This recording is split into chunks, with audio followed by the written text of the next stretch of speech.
Somar forma na casa. Hoje, com uma nova temática, vamos falar de Biologia e Geologia de 10º ano, o início da matéria, sistemas, subsistemas e ciclo de rochas. Já sabem, partilhei esta informação com o pessoal, ok? E coloquem gosto aí nos vídeos, ok? Vamos lá então. Qualquer porção do universo com diferentes componentes em interação pode ser considerada um sistema. Para cada afirmação que se segue, selecione a opção correta. Nos sistemas abertos, não ocorre transferência de energia de matéria com o meio, só ocorre transferência de energia, só ocorre transferência de matéria e ocorre transferência de energia e de matéria. Ora bem, em sistemas abertos ocorre ambos, não é? Ocorre transferência de energia e de matéria. A Terra constitui um sistema. Isto é uma dúvida que muitos alunos têm, mas a Terra é um sistema fechado. Não se considera que a troca de matéria seja significativa, portanto, só se considera que haja troca de energia. Portanto, a Terra é um sistema fechado. Os diferentes subsistemas terrestres são estáticos, fechados, não estabelecem relações e tal. Não, são dinâmicos e interdependentes uns dos outros, ok? Os subsistemas, como existe a hidrosfera, a biosfera e etc., comunicam entre si, ok? Eles são sistemas abertos, que trocam matéria e também energia. Na hidrosfera não se considera a água presente nos seres vivos, porque esta está na biosfera. Na atmosfera, o gás mais abundante é o azoto, ou então o nitrogênio, ok? Que tem outro nome. O sistema Terra é dinâmico porque é um sistema isolado, não um sistema que tende para o estado de equilíbrio, sim um sistema que tende para o estado de desequilíbrio, não e desprovido de fontes de energia, não, nós temos fonte de energia. Portanto, aqui a resposta certa é um sistema que tende para o estado de equilíbrio. O facto de um vulcão em erupção libertar gases que influenciam a quantidade de radiação solar que o planeta recebe é um exemplo de relação entre, ora bem, vulcão, gases libertados, portanto aqui será entre a atmosfera, ok? Que são os gases que são recebidos pela atmosfera, e a geosfera, que é a atividade do vulcão que liberta, que faz com que liberte gases. A quantidade de CO2 e de O2 disponível no planeta varia em função de processos metabólicos realizados por determinados seres vivos. Esta situação constitui um exemplo da relação entre, ora bem, entre a atmosfera, ok? E a biosfera, porque a quantidade de CO2 e O2, que são, depois vamos ver mais à frente, que são utilizados ou que estão no processo de respiração dos seres vivos, ok? Tanto dos animais como nas plantas, que são úteis, estes gases. Portanto, é um exemplo de comunicação entre a atmosfera e a biosfera. No nosso país, durante o verão, ocorrem muitos incêndios que vão destruindo o coberto vegetal e fomentando desta forma a erosão acentuada das rochas. Esta situação descreve uma relação direta entre a biosfera, ok? Temos aqui o coberto vegetal e, obviamente, a geosfera, porque o terreno ou as rochas ficam expostas à erosão, porque, obviamente, as árvores já lá não estão. Faz a legenda da figura. Ora bem, temos aqui várias letras e vários números. Isto basicamente está relacionado com o ciclo das rochas. Okay? Podemos ver aqui o vulcão. Vamos começar, se calhar, a legendar aqui as letras. Portanto, aqui temos o magma, okay, em profundidade. Portanto, aqui temos os estratos, né? Portanto, isto serão rochas sedimentares. Aqui antes, antes, aqui ao pé do vulcão, serão rochas magmáticas extrusivas, não é? Que são libertadas pelo magma que é libertado pelo vulcão.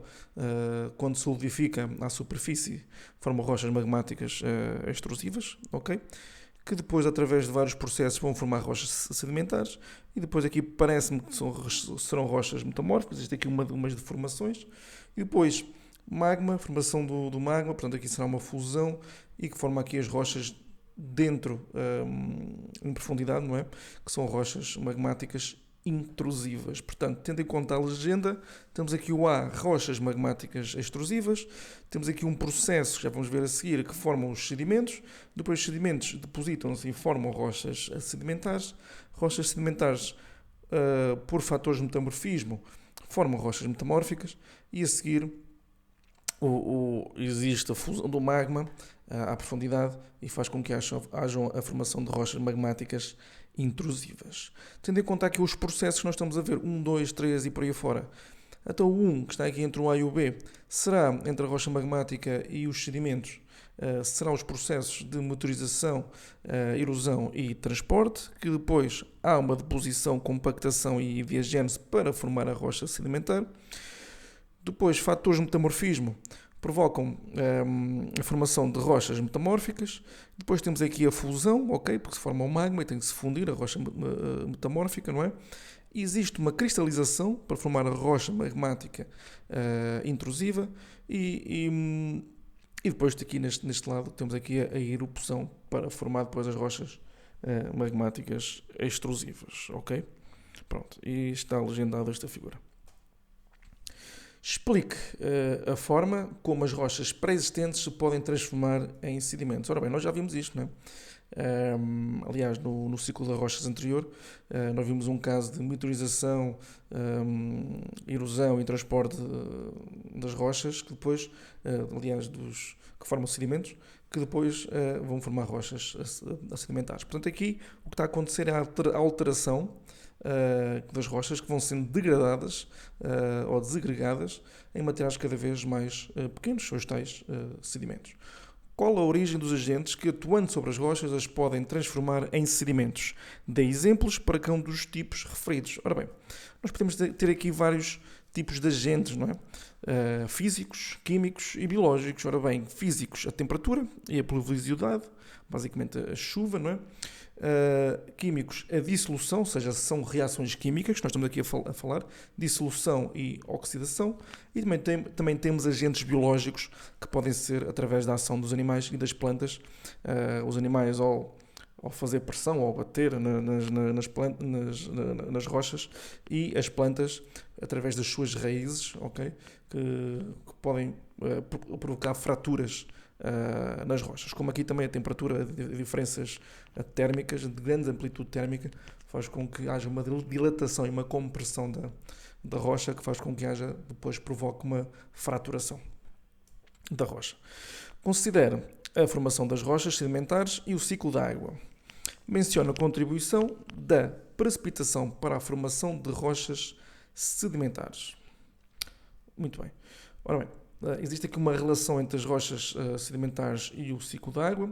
Aliás, a água é um dos agentes que depois, quando se formam sedimentos, através depois também não só um agente de meteorização, mas também pode ser um agente também que transporta, okay, os sedimentos ou os detritos ao longo do rio, okay, até que se vai depositar ao mar. Portanto, a água constitui aqui um fator muito importante na alteração das rochas, através da fraturação e também da desagregação do material rochoso, que através de reações químicas, é importante a dissolução, e é uma reação química onde é muito importante a presença de água, como por exemplo a dissolução, como está aqui e como já repeti. A escorrência, ou seja, menciona a contribuição da escorrência superficial, como por exemplo a água que corre num rio, não é? Para a formação das rochas sedimentares, é o tal transporte, não é? Portanto, a água consegue transportar sedimentos até às bacias, onde se depositam, não é? E podem formar as rochas sedimentares. Ora bem, temos aqui uma imagem, okay? Uma evolução ao longo do tempo, 5 milhões a 150 milhões de anos. A sequência de esquemas da figura ao lado procura representar a intensa atividade geológica em ambientes orogénicos, onde sucedem e sobrepõem múltiplos fenómenos ao longo de dezenas de milhões de anos. Admite que em A, okay, já ocorreu a diagênese. Responde às questões. 3.1. Estabeleça a correspondência entre cada uma das letras e o respectivo termo da lista. Ora bem, 1. Magma. Okay. 2. Rochas plutónicas. 3. Rochas vulcânicas. 4. Rochas sedimentares. E 5. Rochas metamórficas. Okay? Portanto, está aqui estes dois aqui a mais. Pronto. Então vamos ver aqui o magma, okay? Que será, tendo em conta as letras que estão aqui, que são o A, B, C, D, E, okay? Onde estará o magma. Ora bem, o magma está aqui.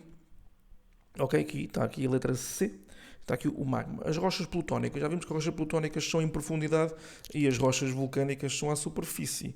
Okay? Isto obviamente são rochas magmáticas, plutónicas ou rochas magmáticas, vulcânicas, digamos assim, para que nós estamos a falar aqui dos 3 tipos de rochas, magmáticas, sedimentares e metamórficas. As plutónicas, as vulcânicas são magmáticas. Pronto.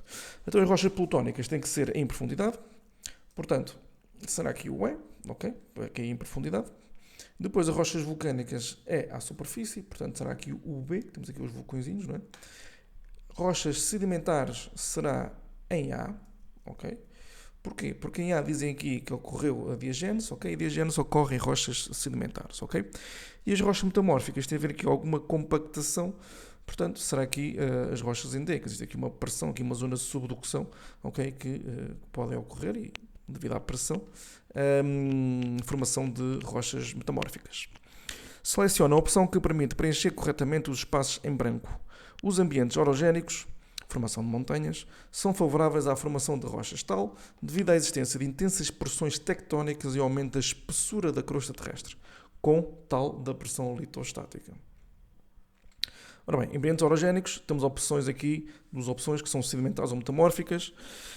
São metamórficas, ok? É daquilo que eu falei, não é? Nós temos aqui um ambiente orogénico, está aqui a dizer, não é? Em ambientes orogénicos, formação de cadeias montanhosas, ok? E como existe uma colisão entre placas, não é? Que faz com que se formem montanhas, ok? E esta colisão provoca um aumento de pressão, não é? E esse aumento de pressão vai formar um dos fatores de metamorfismo para depois formar rochas metamórficas. Portanto, aqui a resposta será rochas metamórficas. Devido à existência de intensas pressões tectónicas e aumento da espessura da crosta terrestre com o consequente aumento da pressão litostática, ok? Não é diminuição, se há colisão de placas, portanto aumenta a pressão. Que característica comum relacionada com a sua origem permite reunir as rochas plutónicas e as rochas vulcânicas no mesmo grupo de rochas? Já ouvimos falar que, já referi, que rochas plutónicas e rochas vulcânicas estão dentro das rochas magmáticas, não é? Portanto, o que tem em comum, obviamente, é a origem no arrefecimento do magma, ok? Portanto, existe um arrefecimento do magma e que uma delas é em profundidade, plutónicas, e outras que serão à superfície, que são as vulcânicas. Ok? Espero que tenham gostado. Já sabem, partilhem esta informação com a vossa malta, que está em Biologia e Geologia. Ok? E até uma próxima. Fiquem bem.